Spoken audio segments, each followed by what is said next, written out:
Et bienvenue à tous à cette ultime production de Planète Facebook. Grâce à nos chers Facebookers, aucune analyse sur l'actualité ne pourra nous échapper.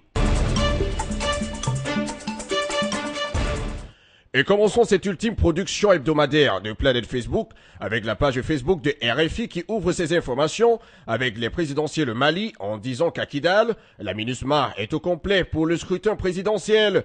RFI affirme que la force d'action rapide sénégalaise dispose du soutien des soldats béninois et guinéens pour sécuriser Kidal. Les forces de police togolaises sont-elles chargées du maintien de l'ordre?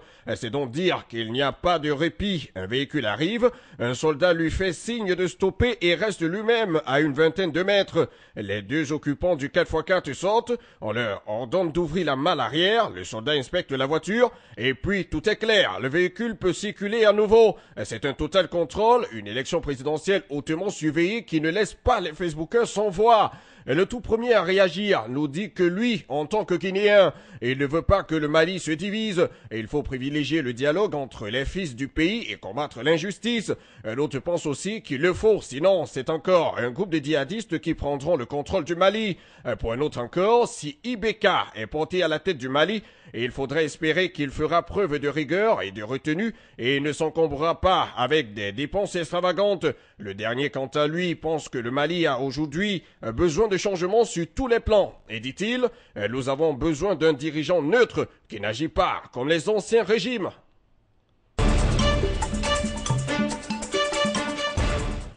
Sur la page Facebook de RFI encore, intéressons-nous à l'Égypte pour dire avec la rédaction de RFI que c'est un vendredi à haut risque entre pro-Morsi et partisans de la transition. L'Égypte sera scrutée avec appréhension par la communauté internationale et l'est même ce vendredi. La principale source d'inquiétude réside dans le fait que les manifestations rivales, celles organisées par les pro-Morsi et celles des partisans de la transition, sont proches les unes des autres au Caire. Les islamistes de la place Rabat al-Adawiya sont à 2 kilomètres à peine du palais présidentiel, qui lui est réservé aux partisans de l'armée. Il faut donc éviter que l'une ou l'autre partie ne bouge, sinon on s'acheminera à une autre révolte. Et le premier Facebooker nous révèle que George Bush avait tué les gens en Irak et en Afghanistan. Nicolas Sarkozy l'avait fait en Libye. Maintenant, c'est Obama qui veut le faire en Égypte. Il estime que l'ONU et la communauté internationale ne font pas leur travail. L'autre dit que finalement, en Afrique, un peu de dictature vaut mieux que la démocratie. Il demande aux Égyptiens de sortir dans la rue pour donner leur soutien massif au général Al-Sisi pour qu'il en finisse avec les terroristes. Mais le dernier ne demande que la paix. Rien que la paix.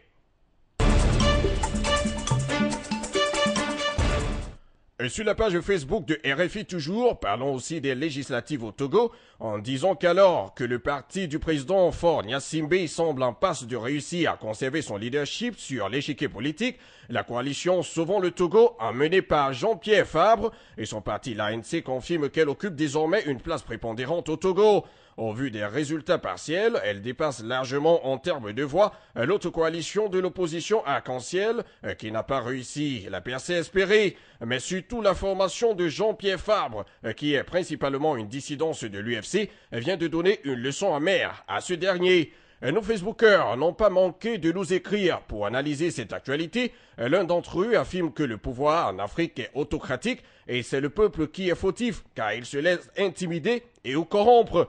Un autre fait plutôt une prière aux candidats de l'opposition qui auront la faveur d'être choisis de tout faire pour avoir une limitation du mandat présidentiel et une alternance au pouvoir. Un autre encore pense que tout a déjà été calculé et c'est le pouvoir en place qui gagnera encore puisque l'opposition ne produit rien de positif. Mais il estime qu'un jour, l'unir perdra, ça c'est sûr. Vive le peuple togolais.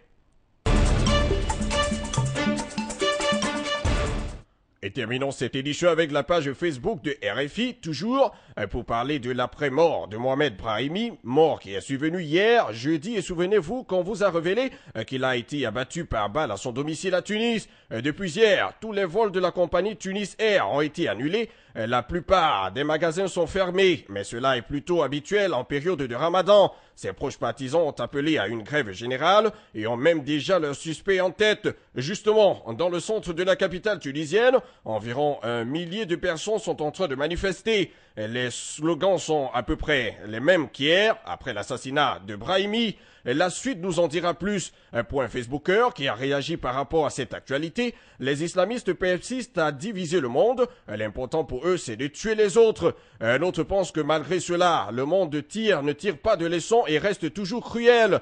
Pour un autre encore, cette cruauté des islamistes va finir par créer de lourdes tensions en Tunisie et on replongera de nouveau dans le printemps arabe. Le dernier pense pour résoudre ce problème, l'on doit tout simplement séparer la religion de l'État. Ah ça oui.